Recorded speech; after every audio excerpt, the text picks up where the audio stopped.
వెంకటాపురం ఊరిలో ఉండే వీరయ్య గంగాధర్లిద్దరూ ప్రాణ స్నేహితులు. వీరయ్య కష్టాన్ని నమ్ముకొని పనిచేస్తుండేవాడు. కాని గంగాధర్ మాత్రం అలా కాదు. ఎటువంటి కష్టమూ లేకుండా గొప్పవాడవ్వాలనే కోరికుండేది. గంగాధర్ తనకున్న భూమిలో సరిగా పంట పండించేవాడు కాదు. వీరయ్య ఆ భూమిలో కొంచెం సాగు చేసి ఆ పంటని గంగాధర్కి ఇచ్చేవాడు. గంగాధర్, ఇలా ఎన్ని రోజులని నువ్విలా వ్యవసాయం చేయకుండా ఉంటావు చెప్పు. ప్రతి సంవత్సరం ఇలా నేను నీ భూమిలో వ్యవసాయం చేయలేకపోతున్నాను. అందుకు నా శక్తి సరిపోవట్లేదు. నువ్వు కొద్దిగా నాకు సాయం చేస్తే మళ్ళీ నీ భూమిలో నేను వ్యవసాయం చేస్తాను. వీరయ్య, నీలాగా నేను వ్యవసాయం చేయలేను. అది నా వల్ల కాదు. కావాలంటే నువ్వు చేసుకోలేదంటే అలాగే వదిలేయి. అలా అంటావేంటి గంగాధర్? మరి నీకు తినడానికి తిండెలా? ఇంకా నా ఇంట్లో తినడానికి ధాన్యం చాలా ఉంది. నువ్వు నా పట్ల దిగులు పడకు మిత్రమా అని చెప్పి వెళ్లిపోయాడు గంగాధర్. కొన్ని రోజుల తరువాత వీరయ్య మళ్లీ తన పొలంలో వ్యవసాయం చేసుకుంటూ ఉన్నాడు. ఒకరోజు గంగాధర్ వీరయ్య దగ్గరికి వచ్చాడు. గంగాధర్, చాలా రోజుల తర్వాత వచ్చావు. ఎలా ఉన్నావు? అంతా కుశలమేనా? అంతా కుశలమే మిత్రమా. నేనొచ్చిన విషయం ఏంటంటే, ఇప్పుడు నేను చెప్పిన దానితో మన జీవితాలు మారబోతున్నాయి. అవునా? ఏంటి గంగాధర్ మన జీవితాలని మార్చేసే విషయం? నిన్న ఒక పెద్ద వ్యక్తి నా దగ్గరికి వచ్చాడు. అతను చాలా బిజినెస్లు చేస్తాడు. తనకి మన భూమి కావాలంట. అందుకు మనకి అడిగినంత డబ్బు ఇస్తానంటూ చెప్పాడు. ఆ విషయమే నీకు చెప్దామనొచ్చాను. నువ్వేం భయపడాల్సిన అవసరం లేదు. ముందు తను మనకి డబ్బిచ్చిన తరువాతనే మనం మన భూమి అతనికిస్తాం అంటూ గంగాధర్ చాలా సంతోషంగా చెప్పాడు. కాని వీరయ్య మాత్రం ఏమీ మాట్లాడలేదు. అది గమనించిన గంగాధర్, అదేంటి వీరయ్యా, నేనింత చెప్పినా కూడా నువ్వేమీ మాట్లాడడం లేదెందుకు? ఏమైంది? గంగాధర్, నాకీ భూమిని అమ్ముకోవటం ఇష్టం లేదు. నీకు తెలుసు కదా, ఈ భూమిలో పంట చాలా బాగా పండుతుందని. మళ్ళీ మనకి ఇలాంటి భూమి కావాలంటే దొరకటం చాలా కష్టం. నేను మాత్రం నా భూమిని అమ్మను అంటూ చెప్పాడు వీరయ్య. అందుకు గంగాధర్ ఆశ్చర్యపోయాడు. అదేంటి వీరయ్య అలా మాట్లాడుతున్నావు? అసలు మనకంత డబ్బు వస్తుంటే ఇంకా నువ్వు వ్యవసాయం అంటావేంటి? ఆ డబ్బుతో మనం చాలా సుఖంగా బతకొచ్చు. ఒక్కసారి ఆలోచించు వీరయ్యా. ఇందులో ఆలోచించడానికి ఏమీ లేదు గంగాధర్. భూమిని అమ్ముకోవడం అంటే నా దృష్టిలో తల్లిని అమ్ముకోవటమే. నా మాట విని నువ్వు కూడా నీ భూమిని ఎవ్వరికీ అమ్మకు. కావాలంటే నీ భూమిలో నేను కూడా వ్యవసాయం చేసి నీకందులో సగం వాటా ఇస్తాను. కాని భూమిని మాత్రం అమ్మకు. ఏం మాట్లాడుతున్నావు నువ్వు వీరయ్యా? కాళ్ల దగ్గరికి వచ్చిన అదృష్టాన్ని కాళ్లతో తన్నేమని చెప్తున్నావా? నీకేదో మంచి చేద్దామని వచ్చి చెప్తే నువ్వు నాకే చెడయ్యేలా చెప్తున్నావే. నువ్వు అమ్మినా అమ్మకున్నా నేను మాత్రం నా భూమిని అమ్మేస్తున్నా అని ఖరాఖండిగా చెప్పాడు గంగాధర్. వీరయ్య ఎంతో నచ్చ చెప్పడానికి ప్రయత్నించాడు. కాని గంగాధర్ వినలేదు. చివరికి వీరయ్యతో గొడవ పెట్టుకుని అక్కడి నుండి వెళ్లిపోయాడు గంగాధర్. సరాసరి గంగాధర్ బిజినెస్ మ్యాన్ దగ్గరికి వెళ్లాడు. నేను నా స్నేహితుడు వీరయ్యకి ఎంతో చెప్పి చూశాను. కాని అతను మాత్రం తన భూమిని అమ్మడానికి ఒప్పుకోవట్లేదు.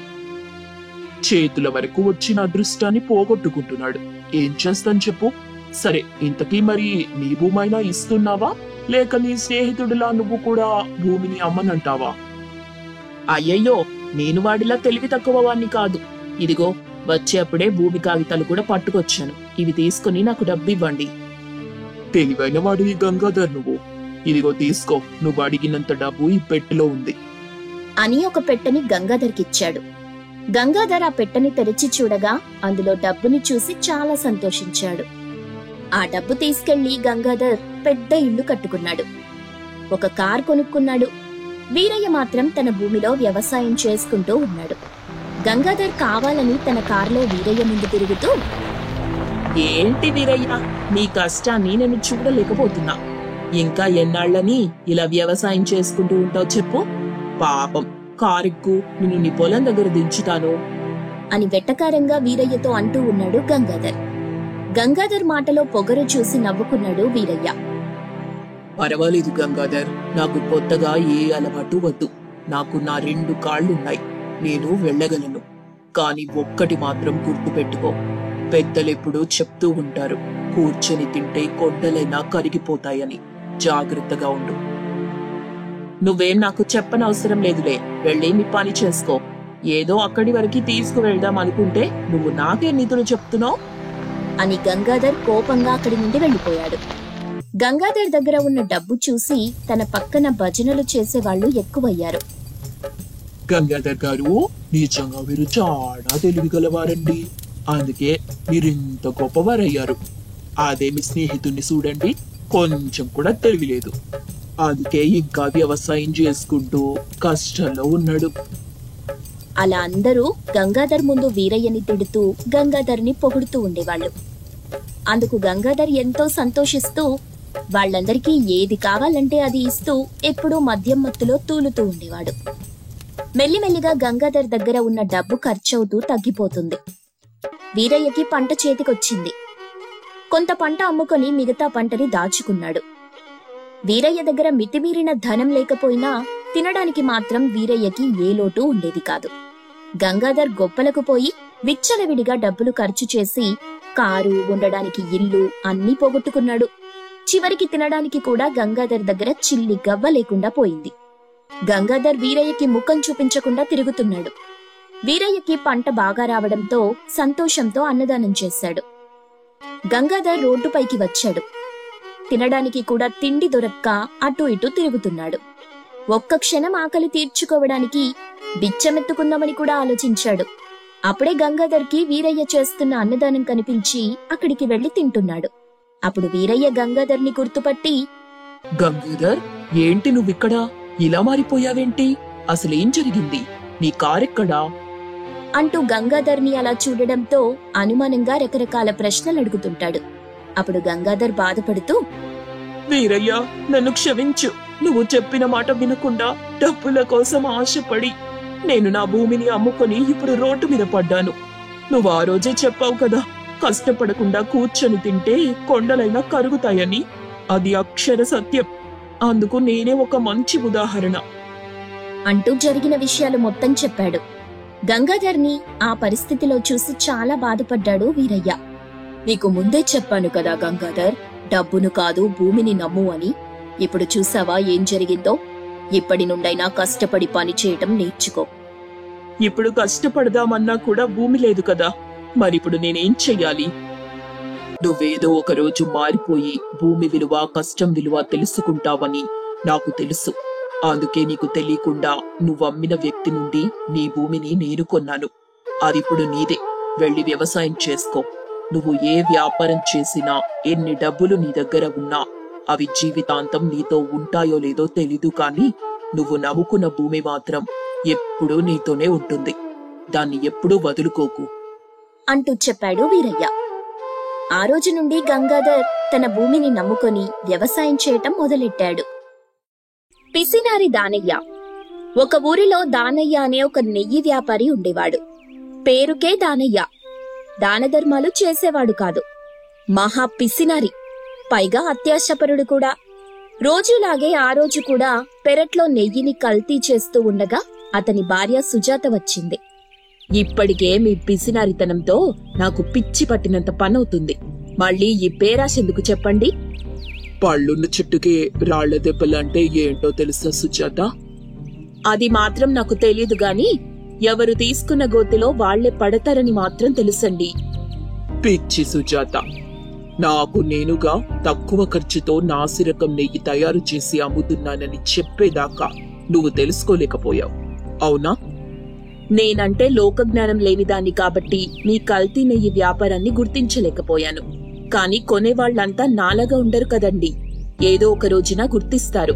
తగిన గుణపాఠం కూడా చెప్తారు. అదంతా నేను చూసుకుంటాను.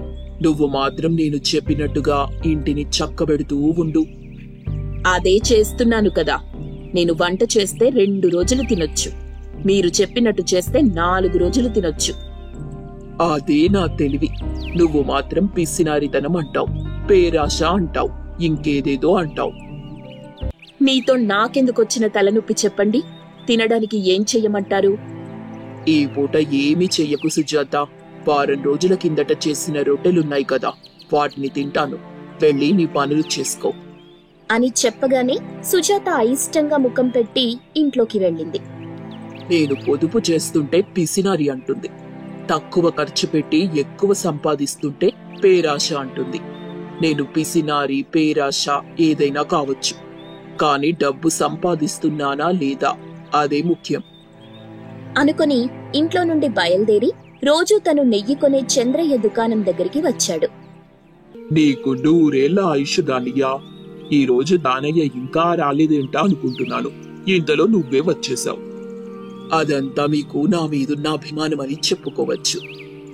దానయ్య, నీ నెయ్యి వ్యాపారం బాగా జరుగుతుందా? ఏదో జరుగుతుందిలేండి. ఏమైంది దానయ్య? నేను మంచి నాణ్యత గల నెయ్యినే ఇస్తున్నాను కదా, ఎవరూ కొనటం లేదా? ఎంత కొన్నా జారుడు బండ లెక్కనే కదా మా బతుకులు, ఎక్కడం కిందకు జారిపోవటం. అలాంటవేంటి దానయ్యా? మీ దగ్గర పాలిచ్చే ఆవులు, గేదెలు ఉన్నాయి కాబట్టి మీకు నెయ్యిలో లాభాలొస్తున్నాయి. మరి మేము మీ దగ్గర కొని ఊరంతా తిరిగి తిరిగి అమ్మగా ఏ 100-200 లాభం వస్తుంది. ఎంతొచ్చినా లాభమే కదా దానయ్యా? అవునవును చంద్రయ్య గారు, ఆ వచ్చిన లాభాన్ని చూసి మురిసిపోదామంటే భార్య వచ్చి ఈ ఖర్చు ఆ ఖర్చు అంటూ చేతిలో నుండి చటుక్కున లాక్కునిపోతుంది. ఈ లొల్లంతా ఎందుకులేండి ఇప్పుడు. 1 నెయ్యి డబ్బా, 2 నాసిరకం నూనె డబ్బాలు ఇవ్వండి. మీ ఊర్లోనే నెయ్యి కంటే నూనె ఎక్కువ అమ్ముడుపోతున్నట్టుంది కదా దానయ్య అని అనగానే దానయ్య తనలో తాను, నా కల్తీ గురించి తెలియలేదు కాబట్టి ఇలా అనుకుంటున్నాడు చంద్రయ్య అనుకుంటూ పైకి మాత్రం, అదేం లేదు చంద్రయ్య గారు, పెళ్లిళ్ళ సీజన్ కదా, ఇప్పుడు పిండి వంటలకు ఈ నూనె వాడతారు, అందుకోసం నూనెను ఎక్కువగా తీసుకుని పోతున్నానంతే అని చెప్పగానే చంద్రయ్య దానయ్య అడిగిన నెయ్యి డబ్బా, నూనె డబ్బాలు ఇస్తాడు. వాటిని దానయ్య తీసుకుని ఇంటికొస్తాడు. అప్పుడు సుజాత గోడ దగ్గర నిలబడి పక్కింటి పిన్నిగారితో మాట్లాడుతూ ఉంది. దానయ్య రొట్టెలు తింటాడు. తర్వాత కల్తీ చేసిన నెయ్యి తీసుకుని అమ్మడానికి వెళ్తుంటే సుజాత వచ్చింది. ఏవండి, ఆగండి, నేను చెప్పేది వినండి. సుజాత, నాకిప్పటికే సమయం దాటిపోతుంది. ఊళ్ళోకి వెళ్లడం ఆలస్యమైందంటే ఊళ్ళోని వాళ్లంతా పనుల్లోకి వెళ్లిపోతారు. ఏదైనా ఉంటే వచ్చాక మాట్లాడుకుందాం. మీతో మాట్లాడేంత సాహసం నేను చెయ్యలేను గాని తినకుండానే నెయ్యి అమ్మడానికి వెళ్తున్నారు. ఊరంతా తిరిగి అలసిపోతారు. ఇంతకు ముందే రొట్టెలు తిన్నాను సుజాత. మీ పిసినారి బుద్ధి తగలయ్యా. అవి బూజు పట్టి ఇనుప కడ్డీల్లాగా గట్టిగా అయ్యాయి. అవెలా తిన్నారు? నేను ఆ రొట్టెలపై ఉన్న బూజును నీళ్లతో మంచిగా కడిగి వేడి నీళ్లలో నానబెట్టుకుని తిన్నాను. నీకోసం కూడా నానబెట్టాను, నువ్వు కూడా తిను, సరేనా? ఛీ, నేనా? అంటూనే సుజాత అక్కడే వాంతులు చేసుకుంది. భార్య వాంతులు చేసుకోవడం చూసి, ఏం చేస్తున్నావు సుజాత? నన్ను పెళ్లి చేసుకుని 25 ఏళ్లయ్యింది. అయినా నీకెలా పొదుపు చెయ్యాలో తెలియటం లేదు.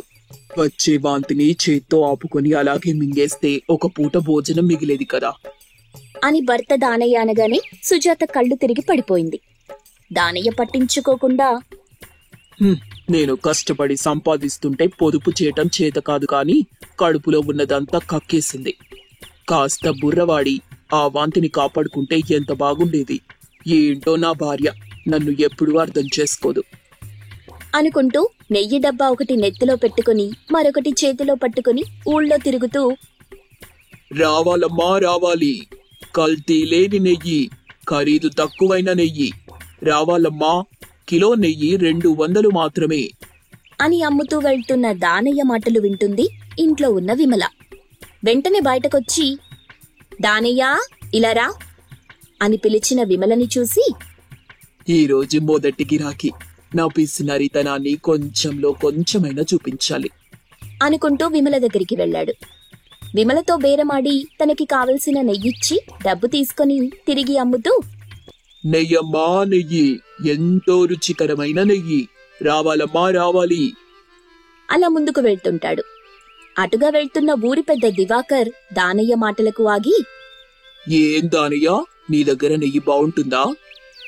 నేను చెప్పడం కంటే మీరు కొని తిని చూడండి బాబు, అప్పుడు తెలుస్తుంది. సర్లే దానయ్య, నీ మీద నాకు నమ్మకం ఉంది. మా అమ్మాయి పెళ్ళుంది, మిఠాయిల కోసం ఓ 10 కిలోల నెయ్యి కావాలి అని దివాకర్ చెప్పగానే దానయ్య సంతోషిస్తూ, తప్పకుండా బాబుగారు, ఎప్పుడు కావాలి మీకు? రేపొచ్చేటప్పుడు తీసుకురా. మా ఇల్లు తెలుసు కదా. తెలుసు బాబు. మరి ఆ అక్కడికే వస్తున్నాను దానయ్య. ఇదిగో ఈ కొంత డబ్బుంచుకో అని చెప్పి కొంత డబ్బిస్తాడు దివాకర్. దానయ్య సంతోషిస్తూ అక్కడి నుండి ముందుకు వెళ్తాడు. మరుసటి రోజున దానయ్య తను అనుకున్నట్టుగా బాగా కల్తీ చేసిన 10 కిలోల నెయ్యి తీసుకొచ్చి దివాకర్కి ఇస్తాడు. మిగిలిన డబ్బు తీసుకుని ఇంటికి వెళ్తాడు. ఆ రోజు సాయంత్రం దివాకర్ కూతురు పెళ్లికి వచ్చిన వాళ్ళు కల్తీ నెయ్యితో చేసిన మిఠాయిలు తిని వాంతులు చేసుకుంటారు. దాంతో దివాకర్ ఆ ఊరి పెద్ద మనిషి భూషణ్ దగ్గరికి వెళ్లి దానయ్య మీద ఫిర్యాదు చేస్తాడు. కబురు పెట్టగానే ఏమాత్రం భయపడకూడదని గట్టిగా నిర్ణయం తీసుకుని దానయ్య భూషణ్ దగ్గరికి వస్తాడు.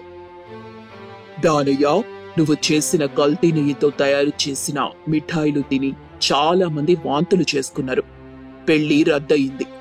దీనికి నీ సమాధానమేంటి అని అడగ్గానే దానయ్య, పెద్దయ్యా, నేను ఎలాంటి కల్తీ చేయలేదు. నన్ను నమ్మండి. ఈ దివాకర్ బాబు నా నెయ్యి వ్యాపారాన్ని దెబ్బతీయాలని చూస్తున్నాడు అని దానయ్య చెప్తుండగా అతని భార్య సుజాత భూషణ్ ఇంట్లో నుండి వాళ్ల దగ్గరికొస్తుంది. అది చూసి దానయ్య ఆశ్చర్యపోతాడు. ఇప్పుడు నిజం చెప్పు దానయ్య. మీరు చేసింది, నేను చూసింది మొత్తం చెప్పేశానండి. మీరు ఒప్పుకోండి. నా మాట కాదని నా భార్య అడుగు కూడా బయట పెట్టదు.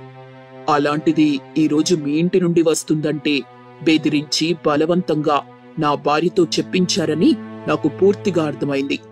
అయినా నేను చెయ్యని తప్పును ఒప్పుకోను అని దానయ్య చెప్పడంతో భూషణ్ ఆలోచించి, సరే దానయ్య, నెయ్యి కల్తీ చేయటం లేదని అంటున్నావు కదా. ఆ నెయ్యి నువ్వు తాగు. నేను తాగను. నువ్వు తయారు చేసిన నెయ్యిలో కల్తీ లేదంటున్నావు కదా. నెయ్యి తాగడానికేమవుతుంది? నెయ్యి తాగుతావా? 100 కొరడా దెబ్బలు తింటావా? కొరడా దెబ్బలే తింటాను అని చెప్పగానే భూషణ్ దగ్గర పనిచేసే వీరయ్య కొరడ తీసుకొచ్చి దెబ్బలు కొడుతుంటాడు. 50 దెబ్బలు తినగానే దానయ్య ఒళ్ళు హూనమైపోతుంది. దెబ్బలు భరించలేకపోతాడు. అప్పుడు, అయ్యా, ఈ దెబ్బలు నేను తినలేను. నెయ్యి తాగుతాను అని చెప్పగానే భూషణ్ అందుకొప్పుకుంటాడు. దానయ్య నెయ్యి కొంచెం తాగి, అయ్యా, ఈ నెయ్యి తాగడం కూడా నా వల్ల కాదు. అయితే దివాకర్కు 1000 వరహాలివ్వాల్సుంటుంది. ఇస్తానయ్యా అని చెప్పి తన భార్యని డబ్బుల కోసం ఇంటికి పంపిస్తాడు. సుజాత ఇంటికి వెళ్లి డబ్బు తీసుకొచ్చి భూషణ్కిస్తుంది. ఇంక వెళ్ళు దానయ్యా అని చెప్పగానే దానయ్య అక్కడి నుండి తన భార్య సుజాతని తీసుకుని ఇంటివైపు బాధగా నడుస్తూ తనలో తాను, పిసినారితనంతో దాచిపెట్టిన డబ్బును అత్యాశకి పోయి నెయ్యిని కల్తీ చేసి మొత్తం పోగొట్టుకున్నాను. ఇటు పిసినారితనం చెయ్యటం, అటు అత్యాశ పడటం సరైనవి కావని బుద్ధొచ్చింది. ఇక నిజాయితీగా బతకటం ఉత్తమం అని ఇంటికి చేరుకున్నాడు. ఇక అప్పటి నుండి బుద్ధిగా కల్తీ లేని నెయ్యి అమ్ముతూ జీవిస్తూ ఉంటాడు.